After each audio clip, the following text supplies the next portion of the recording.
नमस्कार, मी सिया आपल्या YouTube चॅनलवर तुमचं स्वागत करते। गुढीपाडवा हा मराठी नववर्षाचा पहिला दिवस मानला जातो। हिंदू पंचांगानुसार चैत्र शुद्ध प्रतिपदेला नवीन वर्षाची सुरुवात होते। हा दिवस वसंत ऋतूच्या आगमनाचाही संकेत देतो, म्हणजेच निसर्गात नवजीवन, नवी पालवी आणि नवी ऊर्जा। म्हणूनच गुढीपाडवा म्हणजे नवीन सुरुवात, नवीन आशा आणि नवीन संकल्प। पुराणांनुसार भगवान श्रीराम यांनी रावणाचा पराभव करून अयोध्येत विजयी परत येताना लोकांनी विजय ध्वज उभारून आनंद साजरा केला। त्याच विजय ध्वजाचं रूप म्हणजे आजची गुढी असं मानलं जातं। तसेच काही ठिकाणी गुढीला भगवान ब्रह्मदेव यांनी सृष्टी निर्माण केलेल्या दिवसाचं प्रतीक मानलं जातं। म्हणजेच गुढीपाडवा हा फक्त सण नाही, तर विजय आणि सृष्टीच्या सुरुवातीचं प्रतीक आहे। इतिहासातही गुढीला विजयाचं प्रतीक मानलं गेलं आहे।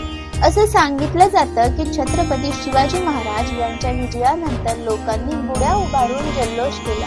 म्हणून गुढी म्हणजे स्वाभिमान, विजय आणि आपली मराठी अस्मिता।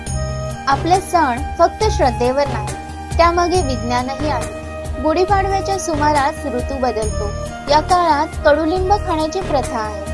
कडुलिंबामुळे शरीराची रोगप्रतिकार शक्ती वाढते, रक्त शुद्ध होते, उन्हाळ्यासाठी शरीर तयार होतं। म्हणजेच आपल्या परंपरा आरोग्यदायी आहे।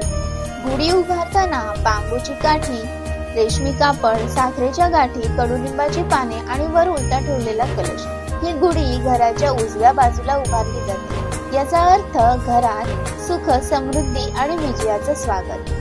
आजच्या धावपळीच्या जीवनात गुढीपाडवा आपल्याला काय शिकवतो, तर प्रत्येक वर्ष नवीन संधी घेऊन येतं। वाईट गोष्टी मागे सोडा आणि सकारात्मक सुरुवात करा। गुढी म्हणजे नेहमी उंच राहा आणि संकटांवर विजय मिळवा। व्हिडिओ आवडला असेल तर लाईक करा, तुमच्या फ्रेंड सर्कल मध्ये शेअर करा आणि अशाच माहितीपूर्ण व्हिडिओसाठी चॅनलला सबस्क्राईब करा। तुम्हा सगळ्यांना गुढीपाडव्याच्या हार्दिक शुभेच्छा।